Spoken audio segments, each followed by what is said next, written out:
Debut match में 3 गोल, Olympic खेलों में 35 गोल, इंटरनेशनल खेलों में 400 से ज़्यादा गोल, ओवरऑल 1000 से भी ज़्यादा गोल। चौंकिए मत, ये रिकॉर्ड किसी विदेशी खिलाड़ी के नहीं है बल्कि एक इंडियन खिलाड़ी के हैं।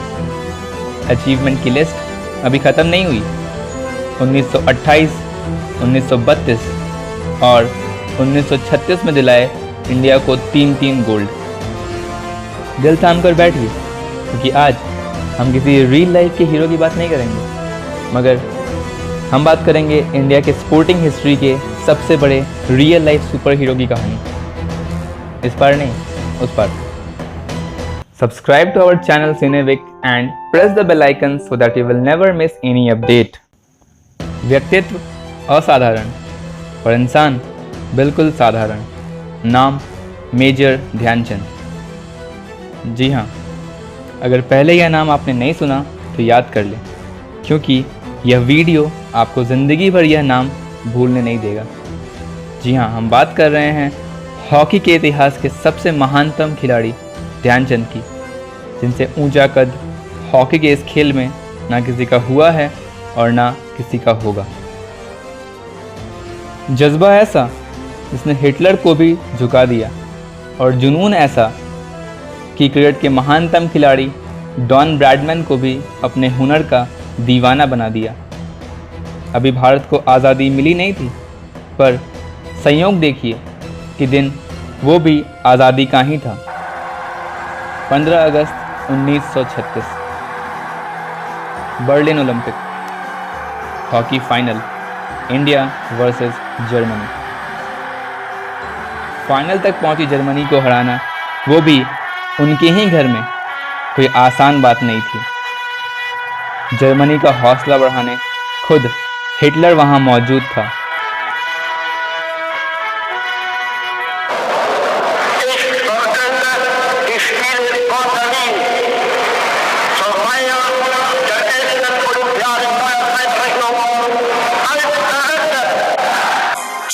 The final of the Olympic hockey. The wonderful Indian team in the white shorts, who so far have scored 30 goals to 0 in the tournament, are playing Germany.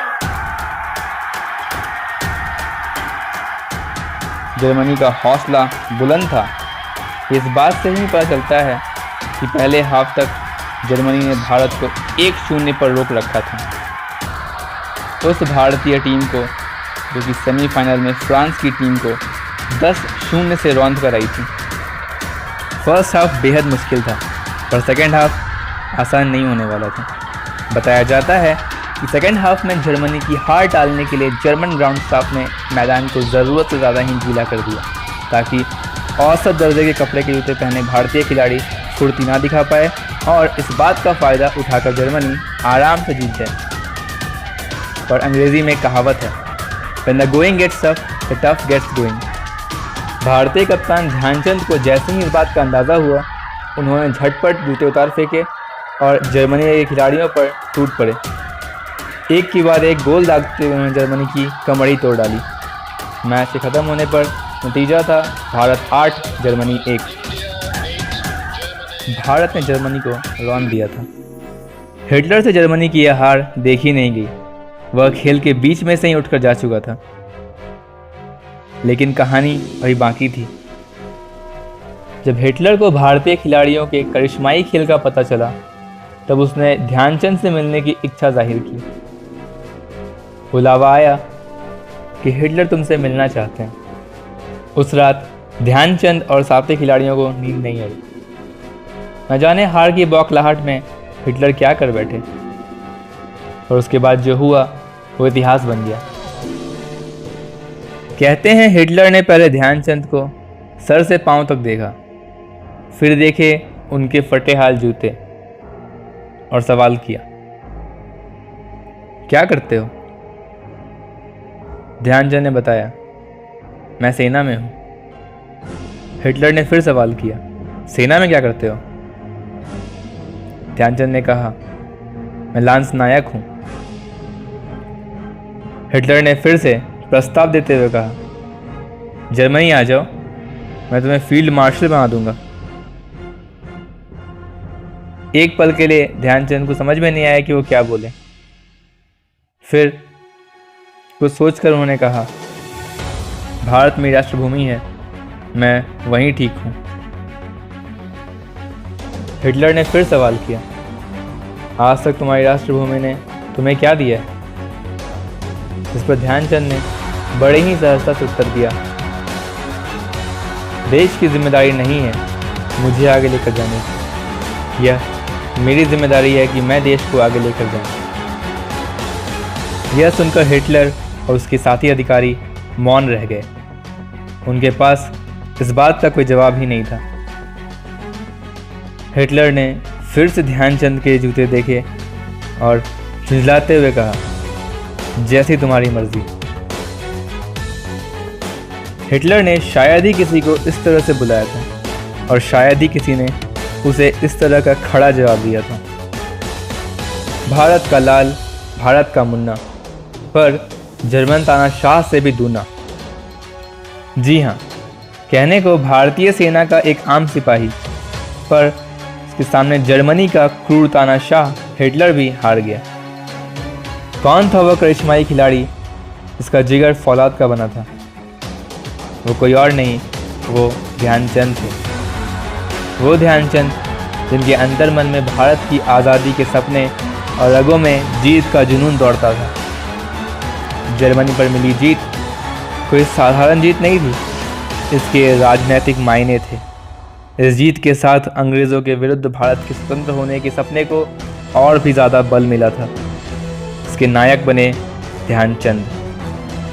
Dhyanchand जिस दौर में हुए, उस वक्त दुनिया में बेशक यूरोप का दबदबा था, लेकिन हॉकी की दुनिया में भारत का राज था। इसके बेताज बादशाह थे ध्यानचंद। ध्यानचंद ने भारत को 3-3 गोल दिए, पर जब देश की बारी आई उन्हें सम्मान देने की, तब हम उन्हें वह सम्मान नहीं दे पाए। 4 फरवरी 2014 को भारतीय बल्लेबाज सचिन तेंदुलकर को भारत रत्न से नवाजा गया। सरकार चाहती तो सचिन के साथ साथ यह भारत रत्न ध्यानचंद को भी दिया जा सकता था, मगर यह नहीं हो पाया। और यह बात भी गौरतलब है कि ध्यानचंद जब अपने जीवन के आखिरी दौर में थे, तब वे अपनी ज़िंदगी और मौत के बीच जंग लड़ रहे थे। तब कोई भी उनकी मदद करने के लिए सामने नहीं आया। दोस्तों, पिछले वीडियो में हमने आपको रियल लाइफ के हीरो संजय दत्त के बारे में बताया था, पर इस बार हमने सोचा कि कहीं इस रेस में ध्यानचंद जैसे रियल लाइफ सुपर हीरो कहीं पीछे ना छूट जाए। ध्यानचंद की कहानी एक खुली किताब है जिससे आप काफ़ी कुछ सीख सकते हैं और ख़ुद को उनके जैसा बना सकते हैं। परिश्रम, निष्ठा और राष्ट्र प्रेम, ध्यानचंद में ये तीनों ही पराकाष्ठा तक मौजूद थे।